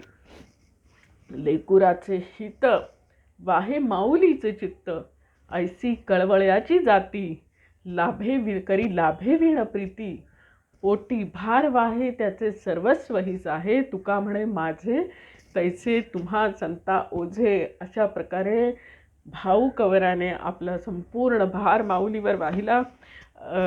दासगणू महाराजांनी उदाहरण दिलेलं आहे की दुर्योधनाकडे पंचपक्वान्न मिष्टान्न सगळी भगवंतासाठी दिलेली होती, पण ती सुद्धा त्यागून भगवंत ते गेले. ते विदुराच्या घरी, गरिबाच्या घरी अन्न खायला, आणि त्यांनी विदुराच्या हुलग्यावर भाव ठेवला असं दासगणू महाराजांनी म्हटलेलं आहे. कारण तिथे पाहिजे आर्तता.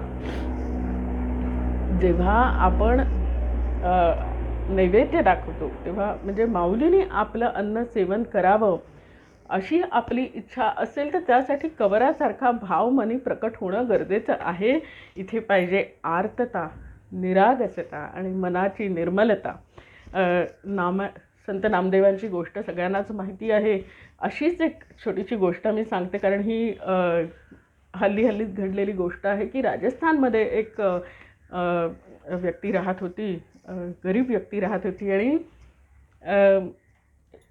श्रद्धा होती त्याची आपल्या देवतेवर कृष्णावर श्रद्धा होती आणि रोज कृष्णाला नैवेद्य दाखवे आणि नंतर अन्न ग्रहण करे. तो आणि त्याची मुलगी असे दोघेच तिथे राहत होते. तिची माय आधीच गेलेली होती आणि ती आपली बघायची की रोज आपले वडील नैवेद्य दाखवतात आणि नंतर ग्रहण करतात.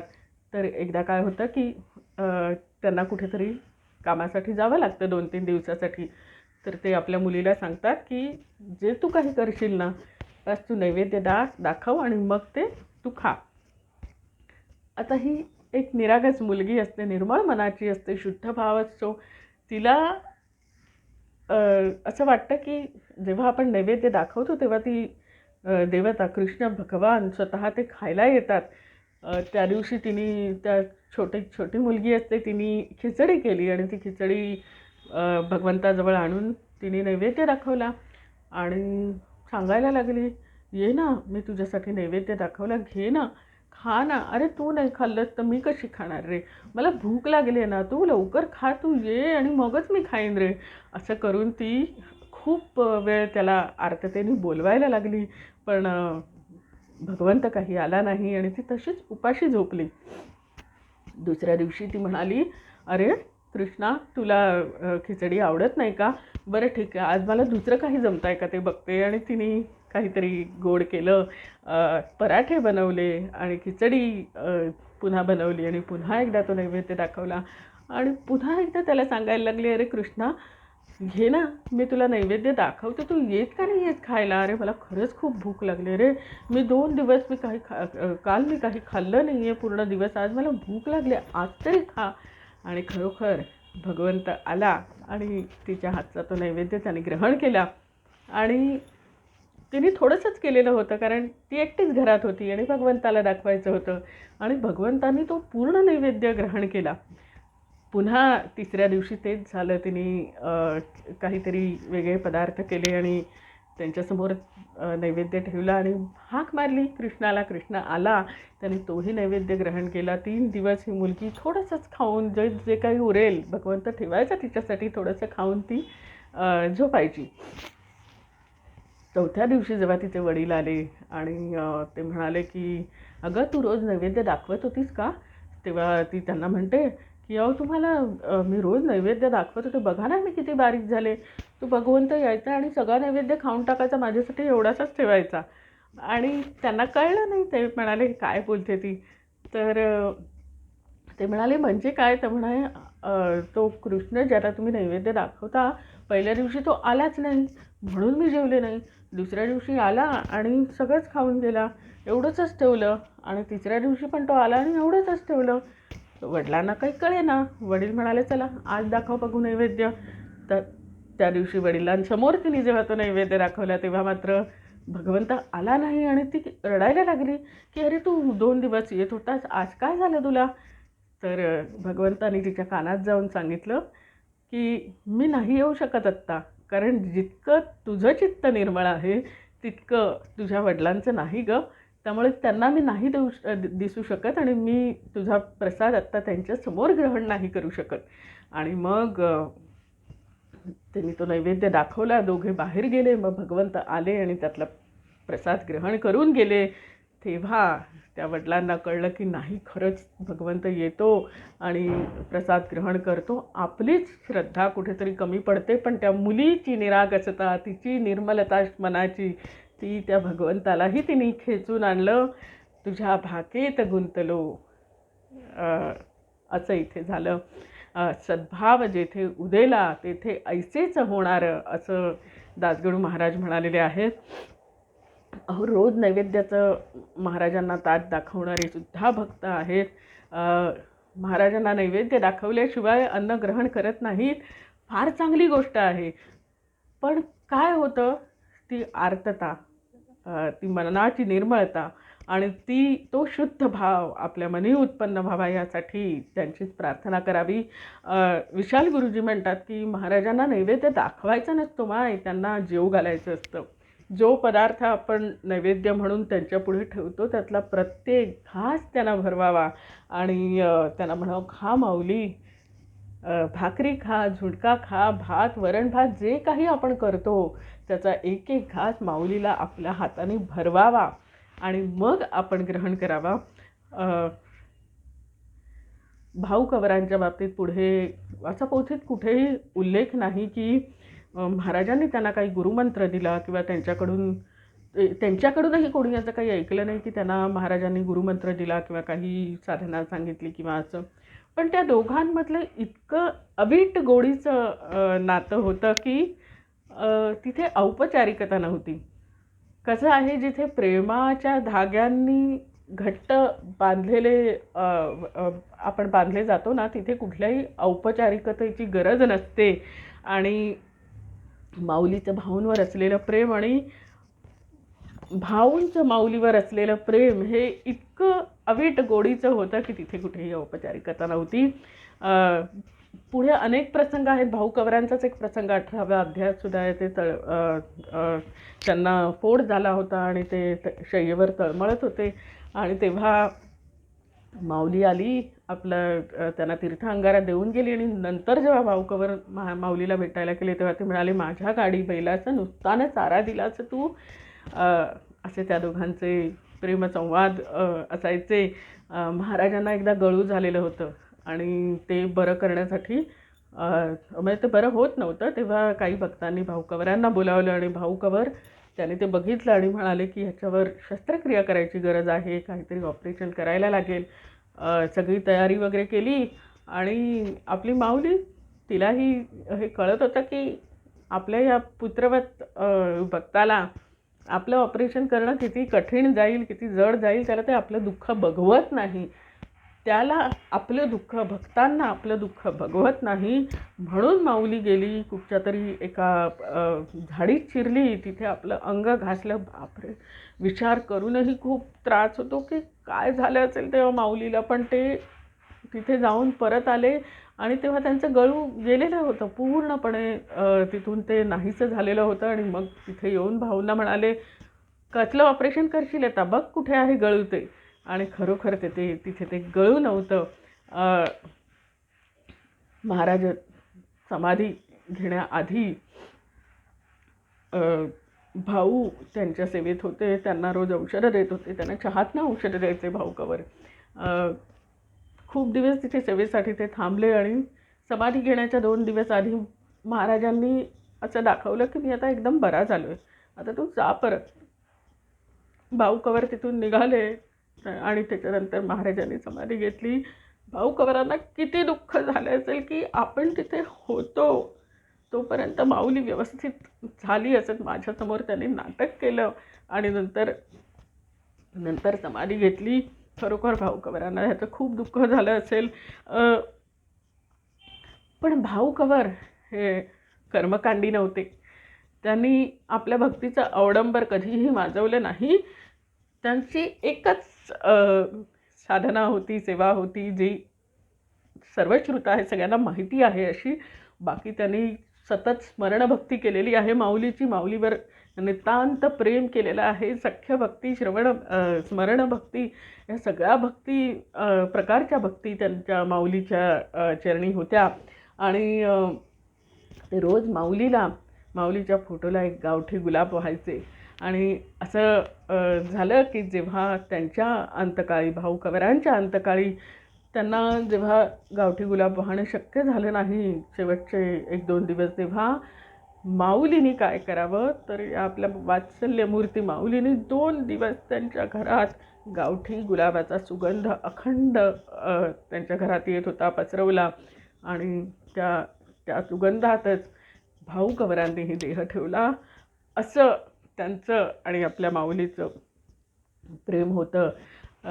किती सांगाव्यात तेवढ्या थोड्या आहेत ह्या कथा आणि हे प्रसंग. आणि ह्या भक्तांबद्दल जितकं बोलावं तेवढं थोडं आहे.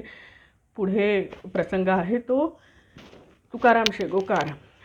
हो, तुकाराम माळी या भक्ताविषयी बोलताना तर माझी वाचाच खुंटते. कारण कर्मयोगाचं उत्तम उदाहरण भास्कर बाळाभाऊ पितांबर महाराज यांच्याप्रमाणे दास्य भक्तीचं उत्तम उदाहरण म्हणजे तुकाराम माळी. तुकाराम शेगोकार व्यवसायाने मागे होते, आपल्याला माहिती ते त्यांची परिस्थिती मात्र अगदी जेमतेमच होती.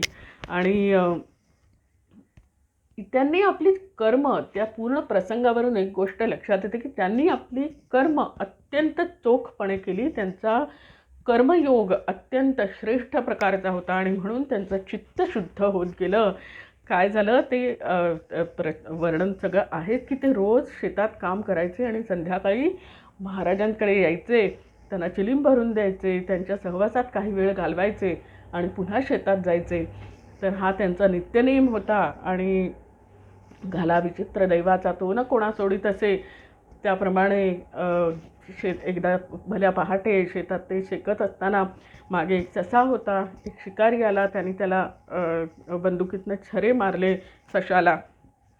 त्या सशाला एक छरा लागला आणि तो मेला, पण एक छरा तुकाराम माळ्यांच्या कानामागे लागला आणि तो काही केल्या निघेना. त्यांनी खूप उपाय केले, डॉक्टरी उपाय झाले, नवसायास झाले, सगळं काही झालं, त्यांचा तो छरा निघत नव्हता. मस्तक दुःखे अहोरात्र, निद्रा न येई किंचित, त्याही अवस्थेत यावे त्याने मठात. आता इथे त्यांची निष्ठा, त्यांचा कर्मयोग दिसून येतो, त्यांची भक्ती दिसून येते की हे सगळं आपण विचार करूया, आपलं मस्तक जर नुसतं साधं डोकं दुखत असेल तर आपण सेवा काय, आपण आपली रोजची नित्यकर्मसुद्धा करू शकत नाही. इथे एक छरा, एक फॉरेन ऑब्जेक्ट तुकाराम माळ्याच्या कानामागे मस्तकात शिरला होता. रात्र डोकं दुखायचं, झोप यायची नाही, आणि तरीही मठात तो रोज येत होता, नित्यसेवा देत होता, महाराजांच्या चरणी तिथे विसावत होता. हे सगळी त्याची नित्यकर्म तो तरीही करत होता. किती मोठी गोष्ट आहे ही. आणि तेव्हा त्याला एका भक्तांनी सांगितलं की सगळे उपाय करून थकले, आता एक कर की ह्या मठाच्या सगळे आजूबाजूला पूर्ण हा मठ स्वच्छ ठेव, त्यांनी सेवा घडेल आणि महाराजांची कृपा झाली तर तो तुझा छरा कानातून म्हणजे तो तुझा जो त्रास आहे तो सगळा निघून जाईल. आणि तुकाराम माळ्यांनी त्याप्रमाणे ते ऐकलं आणि तसं ती सेवा द्यायला सुरुवात केली. आता इथे आपण एक विचार करूया की खरं सांगा, ही सेवा सकाम होती का निर्हेतुक होती, अहैतुकी सेवा होती? कसं आहे, आपल्याला जर कोणी सांगितलं की अमुक अमुक आपलं काही काम व्हायचं असेल आणि सांगितलं की ठीक आहे तुम्ही अमुक अमुक एक सेवा करा आणि मग तुमचं काम होऊन जाईल, आपण किती दिवस करू? जर 10 दिवस, 15 दिवस, 6 महिने, 1 वर्ष तरी जर आपलं काम झाले नाही तर आपण सोडून जाऊ दे, काय आपलं काम होत नाही. तुकाराम माळ्यांनी थोडकी नाही तर 14 वर्ष ही सेवा केली आणि 14 वर्ष सतत नित्यनेमाने हे सेवा केल्यानंतर तो कानातून तो छरा आपोआप गळून पडला. आता ही खरोखर एक चमत्कार म्हणूया ह्याला, किंवा महाराजांची लीला म्हणूया की एक फॉरेन ऑब्जेक्ट डोक्यात शिरलेला असताना तुकाराम माळी रोज मठात येऊन सेवा देऊ शकत होता. मस्तक अहोरात्र दुखत असून सुद्धा तो येत होता, तिकडे त्यांनी महाराजांची सेवा केली आणि एक दिवस तो आपोआप गळून पडला. जे डॉक्टरांनाही शक्य झालं नाही ते आपोआप घडलं. 14 वर्षांनी का होईना, पण तेवढी 14 वर्ष तो त्याच्या शरीरात राहिला. त्याच्यामुळे अजून काही दुष्परिणाम त्याचे झाले नाही त्या आत छरा असल्यामुळे. हीच खूप मोठी गोष्ट आहे हो. तुकाराम माळी असं मला वाटतं की महाराजांचा अत्यंत जाणकार भक्त होता. कसं आहे की प्रारब्धाच्या पुढारी कोण जातो भूमीवरी, जे जे असेल दैवात ते ते श्रोते घडून येतं. कुठेही पोथी त्याचा उल्लेख नाही की त्याने महाराजांकडे काही याचना केली किंवा महाराजांचा आणि त्याच्यात काही संवाद झाला, असा कुठेही उल्लेखही नाही. त्याने फक्त महाराजांची सेवा केली.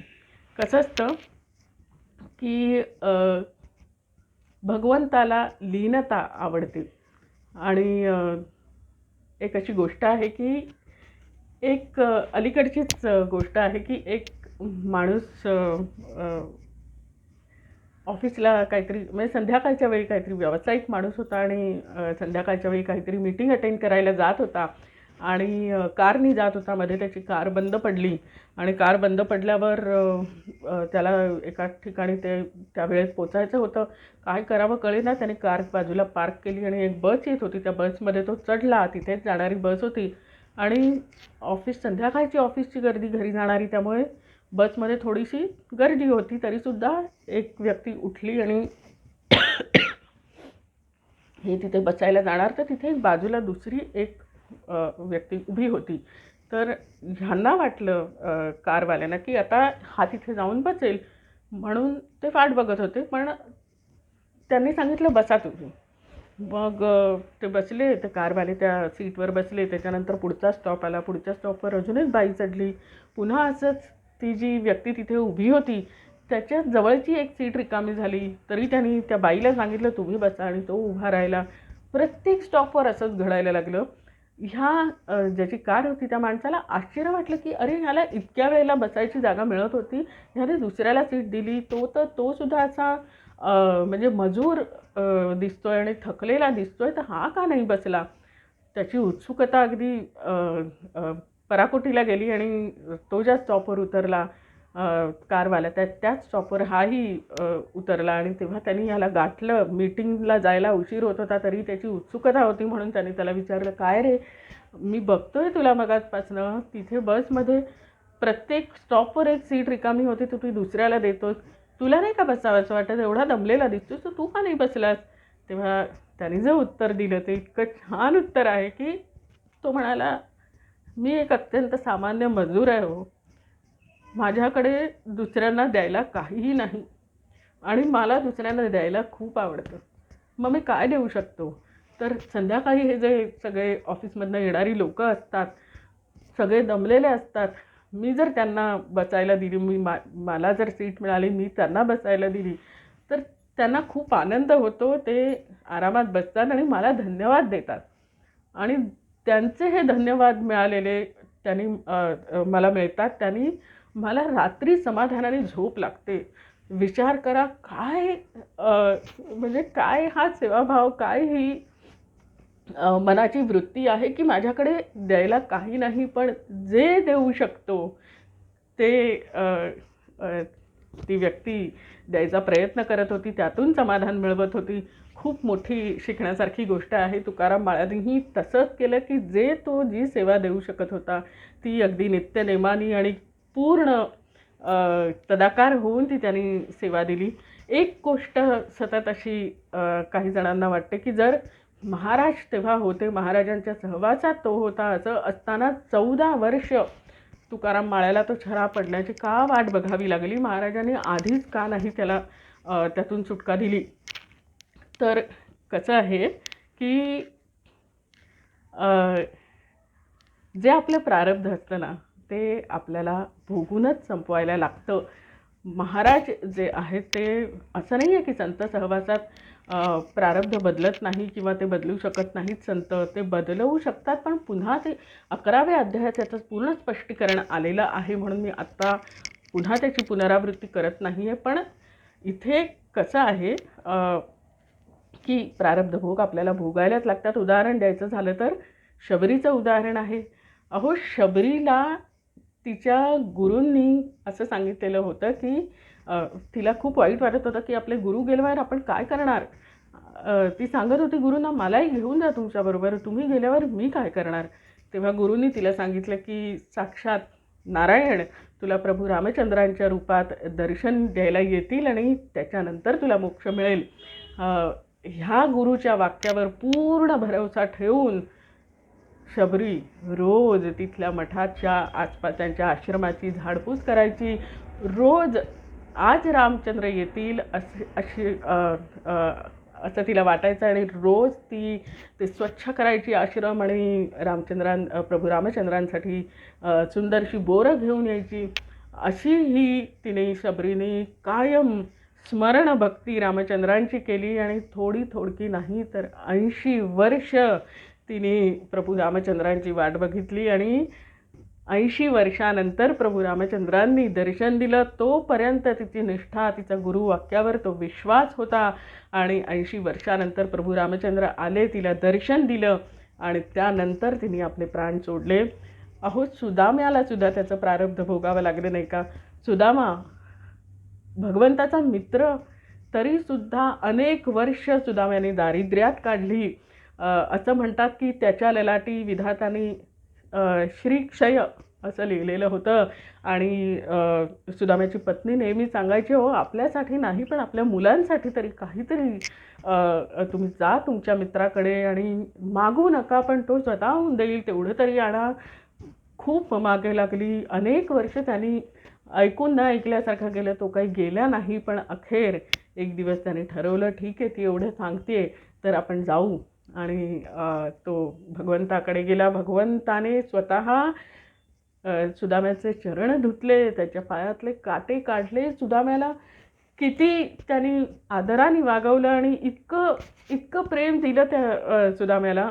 परत येताना त्याला काही प्रत्यक्षात जरी दिलं नसलं तरी जेव्हा सुदाम्याचे पोहे खाल्ले तेव्हा इकडे भगवंताने सुदाम्याचे पोहे खाल्ले. आणि तिथे त्याची जी नगरी होती ती भगवंताने विश्वकर्म्याला पाठवून सुवर्णनगरी करून दिली आणि त्याला सगळं ऐश्वर्य दिलं. इकडे सुदामा भगवंताच्या इथे असताना तिथे त्याची नगरी सुवर्णाची होत होती. असं एक हे आहे, ऋण तरी मुठभर पोहे त्याच्या व्याजात हेमनगरी ही मुद्दलात मुक्ती देणे ही कोण्या सावकारीची रीती. तर इथे सांगायचा मुद्दा असा आहे की भगवंत मित्र असून सुद्धा सुदाम्याला त्याचे भोग चुकले नाहीत. शबरीला तिचे भोग चुकले नाहीत.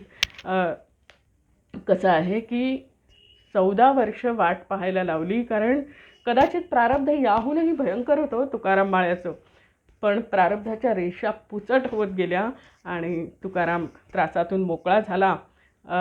पण ही सेवा अखेरपर्यंत, तो छरा कानातून पडला म्हणून त्यांनी सोडून नाही दिली ती सेवा.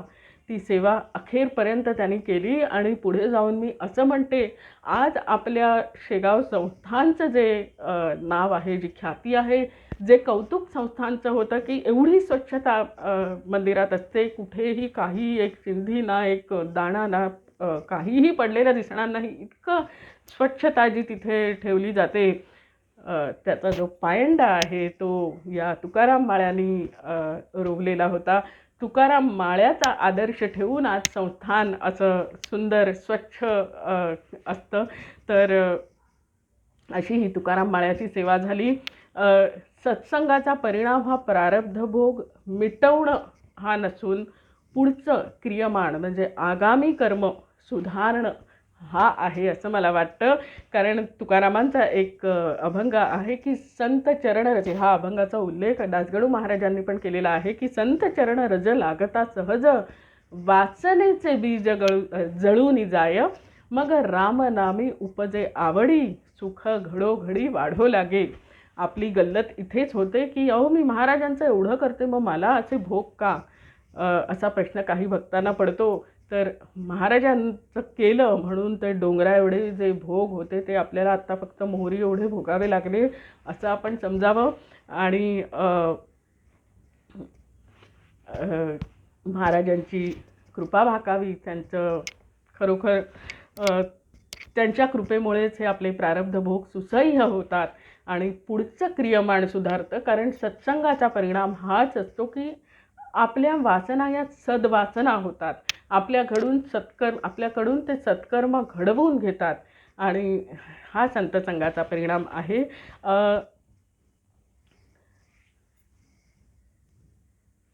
मागे एकदा एका चिंतनात मी मांडलेलं होतं की त्याची कदाचित पुनरावृत्ती होईल की सर्व भक्तांनी माऊलीची बाह्यरंग साधना तर केलीच, पण ह्या सर्व भक्तांनी माऊलीची अंतरंग साधना केली. भाऊ कवरांनी केली, पुंडलिक बाबांनी केली, तुकाराम माळ्यांनी केली. नारद भक्तिसूत्रांमध्ये भक्तीची काही साधनं सांगितलेली आहेत की विषय त्याग, संगत त्याग, त्याच्यानंतर अव्यावृत भजन, हरिकथा श्रवण आणि त्याहूनही महत्त्वाचं म्हणजे सत्संग. महत्संगस्तु दुर्लभ अगम्य अमोघ च. सत्संग हा आधी अगम्य आहे. अगम्य म्हणजे तो संत आहे ते ओळखणं कठीण आहे, जे बंकटलालांनी ओळखलं. त्यामुळे आपल्या सर्वांना आपली माऊली प्राप्त झाली. दुर्लभ आहे. आपल्या पूर्वसंचितांनीच सत्संग मिळतो, संतांचं सहवास मिळतो संतांचा. आणि जर सत्संग लाभला तर खरोखर ती संतांची जी कृपा आपल्याला प्राप्त होते ती अमोघ आहे. पुंडलिक भाऊकवर तुकाराम माळी प्रत्येक शिष्य आपल्याला शिकवून जातात. समर्पण भाव, निश्चयात्मकता ही भक्त पुंडलिक बाबा यांच्याकडनं शिकावी. स्मरण भक्ती, पादसेवन भक्ती शिकावी पुंडलिकाकडून. आणि अशीच स्मरण भक्ती, वात्सल्य भक्ती भाऊकवरांकडून शिकावी. तर कर्मयोग आणि अतिउच्च अशी दास्य भक्ती ही तुकाराम माळ्यांकडनं शिकावी. आपल्याला या सर्वांनाच, या सर्व भक्तांकडून खूप काही शिकायचं आहे. जे शिकलो ते आत्मसात करता यावं यासाठी माऊलीची कृपा आपण मागूया. झालेली सेवा गजानन चरणी अर्पण करते. ठाणे उपासना केंद्राचे सर्व सर्व कार्यकारी मंडळाचे मधुरा मराठेताई, त्याच्यानंतर उदय दातीर काका, मंजिरी गोखलेताई आणि इतरही सर्व कार्यकारी मंडळाचे मनःपूर्वक आभार मानते. खरोखर हा स्तुत्य उपक्रम आहे. ह्यातून आम्हाला अनेक ज्ञानमौक्तिक मिळणार आहेत.